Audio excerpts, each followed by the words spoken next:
Hey guys, welcome back to the channel. I hope everyone is doing well. So I know a few of you have been asking for FEPI. The good news is that Retiring Dividends also has like a FEPI video. I'm hoping that in the future he'll continue doing those type of videos because I don't have the patience for FEPI, and I'll explain in a few minutes. Is Rexshare is letting interns run the accounting department because on the surface, like the overall website, it actually looks pretty good. Like yeah, you have like the different type of information that you would want from like an ETF, like your NAV, like the change in terms of dollars and percentages. You have the closing price. You have like the medium bid-ask spread, discount and premium, fund assets, shares outstanding, the number of holdings and the expense ratio looks good to me. So I'm thinking, oh, it should be a pretty simple task to analyze like their holdings. Unfortunately, their spreadsheets need work. And the scary thing is they only have one covered call ETF. So I'm wondering why are they, you know, I don't know, maybe they're cost cutting or something. Because the spreadsheet is horrible. So let me just show you what it looks like in case like you guys never looked at it. And by the way, I think anyone that holds shares of FEPI or like just in general any ETF, uh, don't wait for any one person like any YouTuber or analyst or whatever to take a look at this yourself because like it's your it's your money. You should be able to kind of figure things out for yourself. But anyway, so here's what it looks like on like a base level. So from like the columns that says like from symbol all the way to net value. This is it. I mean, they did like the bare minimum here, and even then, like the bare minimum wasn't even any good. Because look at the symbols just for like the stocks. At least they have this. But then if you look at the options, like look at how terrible this is. Like, I mean, I guess at least they gave us like the expiration date and like the strike, but this is, I mean, just like the bare minimum. If you look at like any other like cover call ETF, like they do a much better job of like giving you like the actual like ticker symbol. So like at least if you're using like for example the option like reporting codes, at least you can kind of convert it here. Like they don't even do it like consistently, and even then it's like it's incorrect. So like I don't know what type of format that they're using for the codes, but this is just, I mean, that's awful. And then the second thing is like, well, at least they have like the weightings, so at least you can kind of maybe back into like how like the how much the price is, and they only give you like the net value. So I'm gonna assume like they use the closing price, and then like you kind of have to back into like the number of shares. So the first thing is like if you want to do this yourself, you're gonna have to populate like the closing price for all the stocks, and then hope that you're using like the right price, and then this way you can kind of figure out like the number of shares. And then like another frustration here is that like they don't give you like the number of like contracts, and like you kind of have to figure out on your own. Like and even then like you're still playing like a guessing game on like the options. So you don't have like the shares outstanding. You don't have like the pricing information, like the number of contracts. I mean, even like the date. I mean, for crying out loud, like they did like the bare minimum here. So I guess I'm lucky in that like I downloaded like a few of their spreadsheets like from random days. So if you're gonna do like this type of analysis, you really have to download it every day, and then you have to populate like the information that you want to analyze, because otherwise, like this is just a big mess. Like let's just take like Amazon for example. I thought about like doing it for like all the holdings, but then like you know what, to do this every day for like this amount of like contracts, and then for also like the number of stocks, I'm sorry, I'm not getting paid anything to do this, so this is just like more for like the community benefit. So let's start with like I'm assuming like they're using the close price. So like I took that from Yahoo Finance, 159, and then divided the net value by that to get you like the approximate number of shares. And then if you do that for like the other days that I just happen to have like downloaded the files, you can kind of see like the change in like the number of like the shares.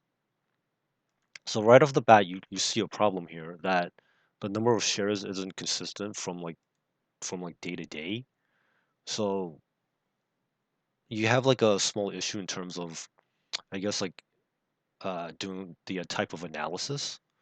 So you don't know if it's due to like price appreciation or if it's like or it's because like there's more shares being purchased. So that kind of clouds like if you're trying to do like the analysis, like, well, is it because like the underlying stock appreciated, or it's because like they bought more shares. So like just looking at the net value by itself isn't very helpful. So that's one thing you guys want to look out for if you decide to like buy into like FEPI. So like for example, on like a recent date of like February 16th, you see like 41,000 shares, whereas back in like January 30th, sorry if you go back here, they only had 26,832. So these are the things you have to watch out for. And then also, like, if you look at like the number of like the option expiration February 16th. So I thought that, oh, okay, so I was expecting like all of these values here on February 16th to be zero, but actually no, they actually reloaded for like the March 15th cycle. So then I was lucky that I actually had the February 15th, and lo and behold, they even on like the expiration cycle, we don't know like when they took these contracts off from like the February 16th cycle. So like if you're gonna do like this analysis, you really have to do it day by day, and then to do this accurately, it's a lot of work. So, but if you're into like this fund, and it's a pretty decent fund, but like the way they set up the spreadsheet is just not good for analysis. So unfortunately, that's bad news for people that are interested in this fund. Like you want to take care, like to kind of like see like what's going on in the ETF. So and again, like they didn't give you like the actual like shares outstanding, but I just happen to have like an older spreadsheet. So from January to like February 20th, 2024, like the assets appreciated by 195%, and then the shares outstanding increased by 191%. So in this way, you can kind of compare the two and say, oh, okay, so there's not a lot of like tourist damage here. So like for example, if the shares appreciated by like 500%, then that kind of dilutes your asset per per I guess like ETF customer.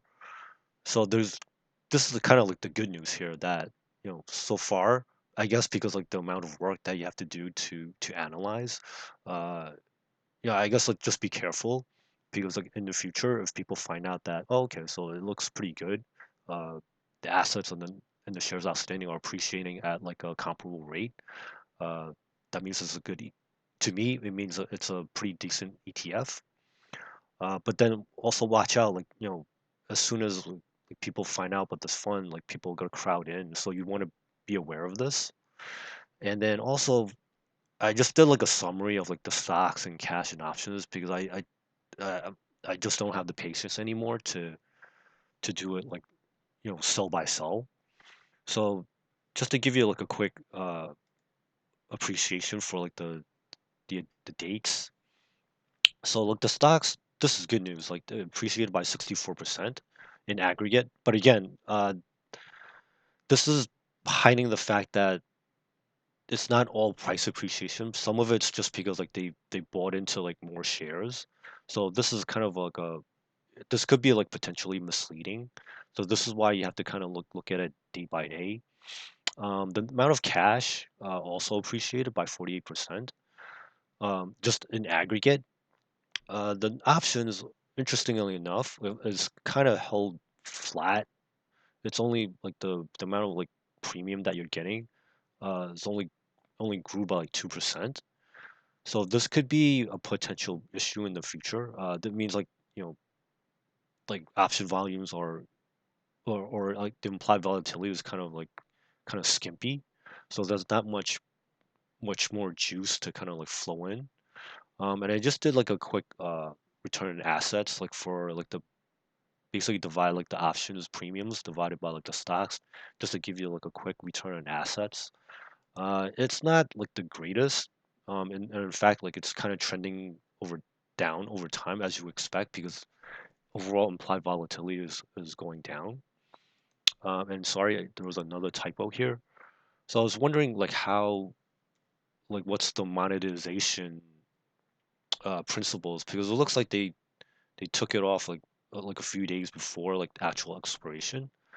So I guess in a way that's good. Like they don't want to like waste time. So the fact that they actually rolled their options over to like the next expiration cycle before like the previous expiration cycle, that could be a good thing. That means they're trying to get like the next month's option premium like a little bit early.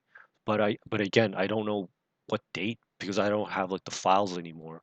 Because like they don't keep a record of that. So again, if you want to do the analysis, you're gonna have to like download the files every day and like work your Excel magic here. So let's just go back to like the PowerPoint presentation. So okay, so the pros are like the performance actually looks okay for now. I still think it's good to have like other income-based investments just in case like people crowd into like this ETF as well. So keep an eye out on like I guess like the rate of like the assets and then the rate of like the shares outstanding. And of course, like the risks are that you don't have any control of the option strike selection. The implied volatility could definitely collapse. It can definitely get cheaper. The yields are not consistent month to month, and you won't be able to borrow against like this ETF just yet. I really think they really need to overhaul their spreadsheets because I did notice like in their like the different like option strikes, I noticed like they also had to do some rolls, which is I think a good thing because like I guess like there's nothing left to squeeze. It's good to like roll down, in case like the like for example like Tesla, like the price has been kind of going in the wrong direction, so they had to roll their calls down. So I'm glad to see that they're they're paying attention. So that's definitely a good thing. But yeah, unfortunately the ETF itself, like the spreadsheets are kind of a pain. So if you want like the most accurate information, you're gonna have to do this yourself every day. So if you like this type of content, please consider giving this a like. All subscriptions are welcome. So hopefully we can keep the channel going for for at least a little bit longer. So thank you for watching, and I'll see you in the next one. Bye now.